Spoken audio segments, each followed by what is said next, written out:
Hey, what's up, guys? Driving out to work here. So let's continue. Let's continue our video here on the multi-dimensional structure or some dimensional theory from my own experiences over the years with my own astral projections out of bodies. This is really just a inner perspective opinion from my viewpoint on things, and I appreciate all of you guys who are, open-minded and checking out the videos and liking the videos and commenting and all those kind of things too, because then that helps me have an outlet.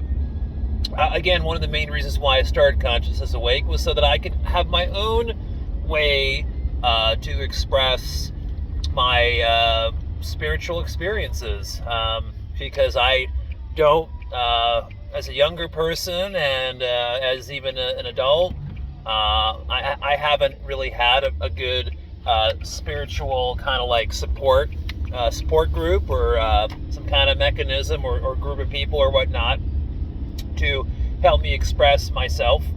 So yes, thank you very much for watching my videos. I appreciate all of you. So let's continue with this. We're not going to talk about 3D physicality. Let's not focus on that. Let's focus on the non-physical structure, dimensional structure. So let's start at the bottom. And I want to explain something that sometimes people don't understand. After the physical dimension, we have the etheric realm, the etheric dimension. There's different, I believe, a few different frequencies within that etheric realm.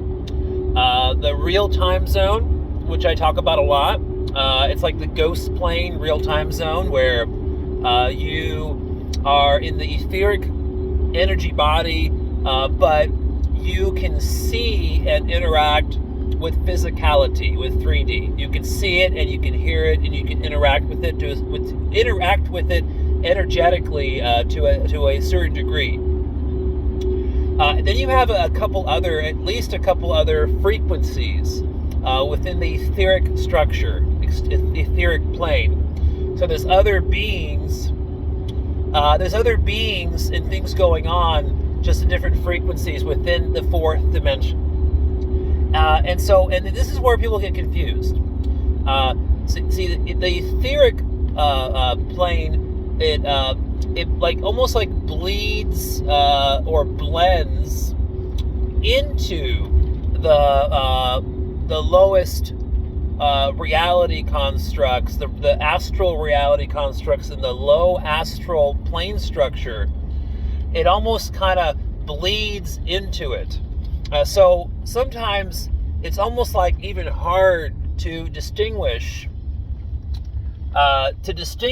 between an etheric construct or a low astral construct. So sometimes it's hard. Sometimes it's easy when you run into the barrier, the energetic wall that was built a long time ago between the astral and the etheric, but which is the structure of it is still remaining, but it's not active. It's not being used by anybody, as a control, frequency fence or something like that. Like I talked about in another video a couple months ago. So you go through this lower astral, and you go into the second and third levels or planes of the astral structure, and that's where you're going to see a lot of recovery centers for people who've just died here in a physical incarnation or another physical incarnation on another planet or moon around our universe or solar system,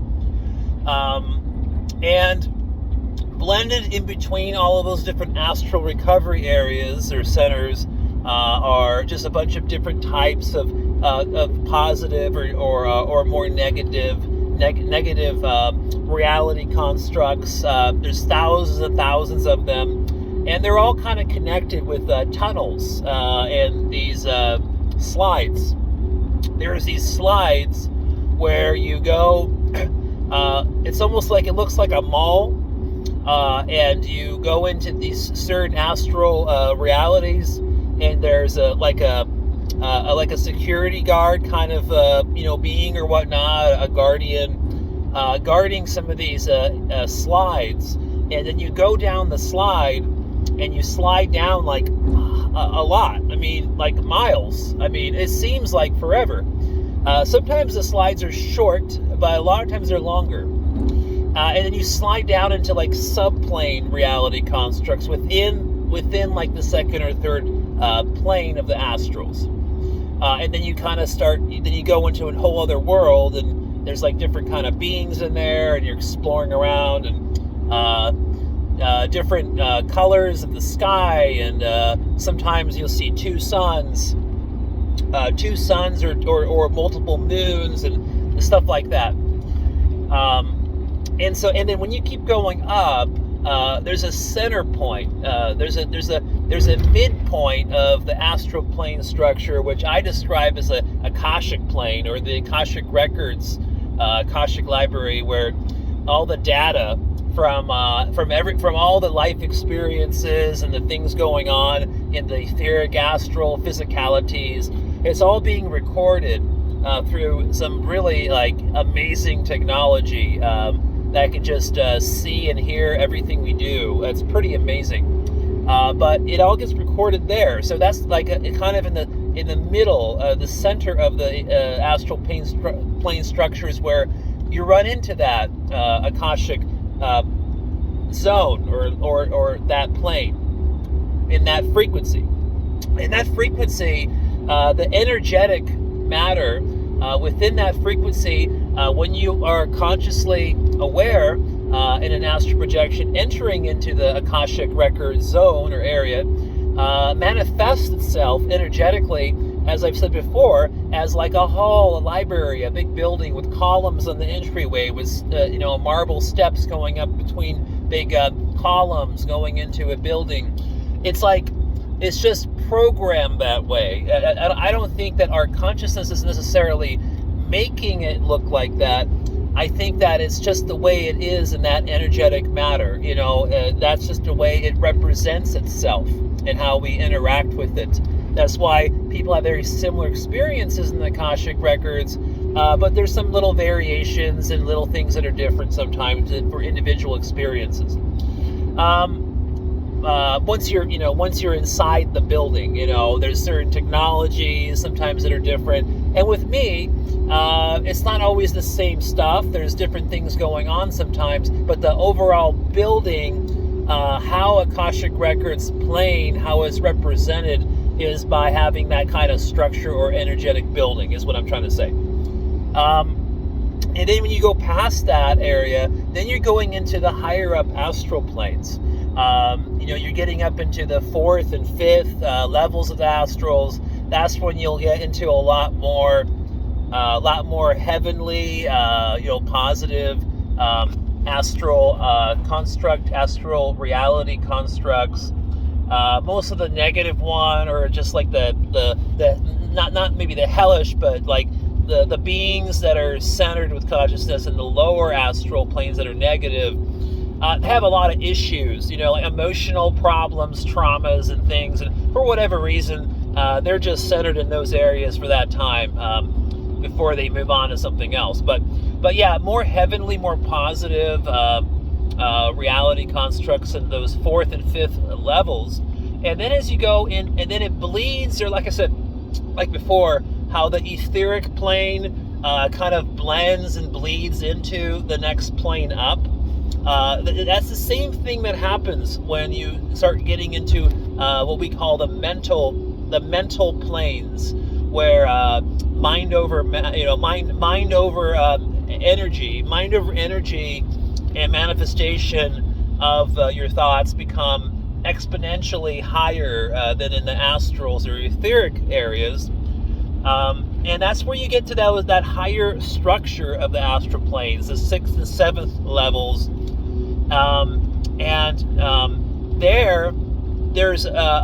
There's also a like you're gonna find more guides there. You're gonna find more higher up intelligence of astral beings are gonna be in those higher up areas. Some of the low astral areas don't really have a lot of. I mean, there's intelligence, intelligent kind of astral beings, but it's more of a blend. And then there's a lot of non-intelligent beings, entities, but you're going to be running into like higher forms of intelligence and more clairvoyance, telepathic communication is the norm there. When you enter into the 6th and 7th planes of the astral structure, you basically any being there is essentially just kind of like reading your intentions, reading your mind, your thoughts. They have access to it. So you have to be really like, in tune with yourself and disciplined and focused. And so you can get up there by accident, as I have many times, just accidentally bleeding through from those lower astrals, going up into the mental plane, and just kind of finding myself there kind of by surprise sometimes, and not being mentally, prepared for it, and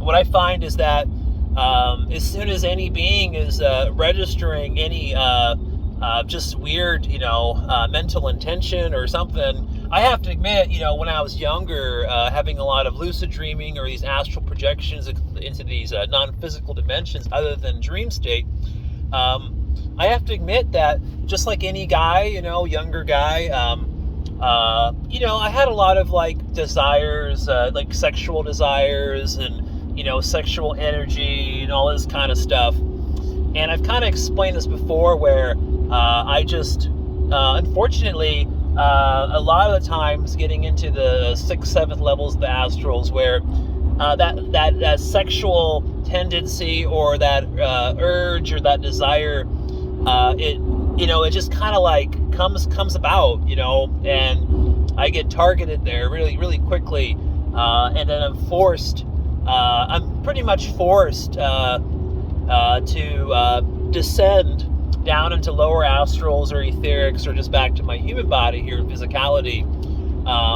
So that's something that I have to work on, but I've evolved myself over the years, and slowly but surely kind of like let go of some of those desires of intimacy and sex and stuff, and because it does, I know there's pros and cons to those kinds of things, but unfortunately, when you get up to higher levels or planes, and more into mental planes, like it's something that's really kind of treated as a low frequency, animalistic kind of thing, that's more part of physicality and this type of experience that we are in, because there's no procreation in the mental plane. There's no it's just different. It's just a whole different setup. But anyways, man, I am at 13 minutes.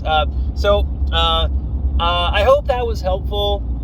There's more to talk about, like AI zones and the other dimensional spaces that over time that different types of AI have infiltrated and designed for themselves to operate and function from.